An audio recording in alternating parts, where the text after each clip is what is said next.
फिर हम आपके सामने एक नया इतिहास निकाल करके लाए हैं। तो आइए जानते हैं इतिहास के पन्नों में आज की तारीख को आखिर क्या घटित हुआ था। 27 अक्टूबर 1904 को यतीन्द्रनाथ का जन्म कोलकाता में हुआ था और यतीन्द्रनाथ की मृत्यु 13 सितंबर 1929 में लाहौर में 24 वर्ष की उम्र में हुआ था और वो भी 63 दिन की भूख हड़ताल के बाद। तो आइए जानते हैं कि आखिर ये यतीन्द्रनाथ दास आखिर कौन थे। अगर बात करें यतीन्द्रनाथ दास कौन थे तो ये एक क्रांतिकारी और एक पक्के सच्चे देशभक्त थे। अगर ये बात करें कि इन्होंने देश की स्वतंत्रता के लिए क्या किया तो भगत सिंह के साथ मिलकर लाहौर जेल में जब HSRA के सारे क्रांतिकारियों को उस जेल में डाल दिया गया तब जेल में समानता के अधिकार पर लड़ने के लिए इन सारे HSRA के क्रांतिकारियों ने भूख हड़ताल शुरू कर दी। आप सोच सकते हैं कि कोई एक दिन भूखा रहने में ही तड़प जाता है, लेकिन एक दिन नहीं, 1 महीने भूखे रहे, 2 महीने भूखे रहे, ये 63 दिनों तक भूखे रहे। और किस लिए?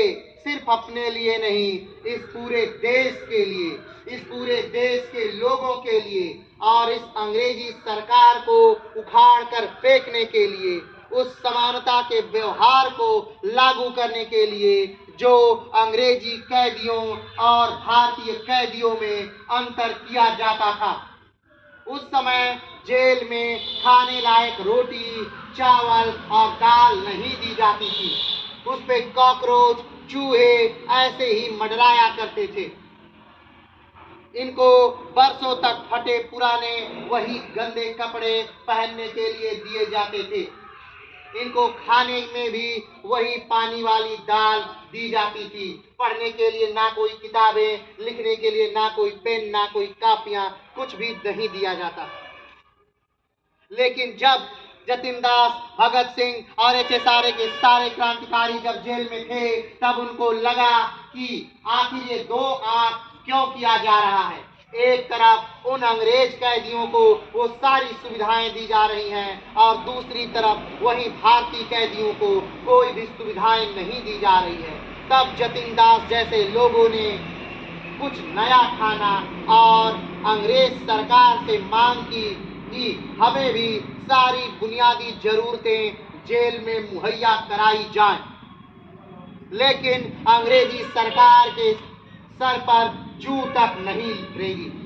तब इन लोगों ने भूख हड़ताल का रास्ता चुना, लेकिन भूखा रहना इतना आसान नहीं था। अंग्रेजी सरकार ने दिन रात एक करके लगातार इनको पीट करके जबरदस्ती इनके मुंह में पाइप ठूंस करके इनको दूध पिलाने की कोशिश की।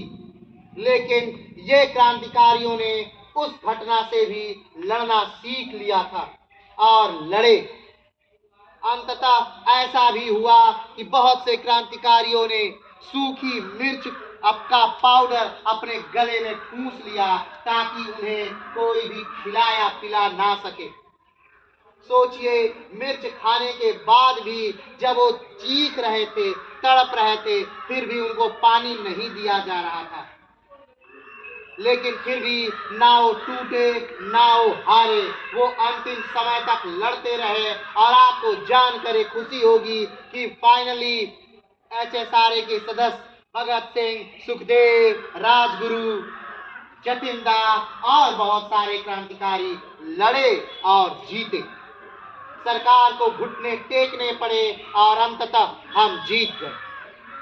तो इस प्रकार थे हमारे जतीनदास। लेकिन 63 दिन की भूख हड़ताल के बाद वो अपने आप को संभाल नहीं सके और 63 दिन भूखे रहने के बाद उनकी मृत्यु हो गई। तो आप सोच सकते हैं कि ये जो आज़ादी में आज आप जी रहे हैं, वो आज़ादी कितनी मुश्किल से आज आपको मिल पाई है। तो आज के इतिहास के पन्नों से इतना ही। कल मिलेंगे फिर एक नए इतिहास के साथ। तब तक के लिए जय हिंद।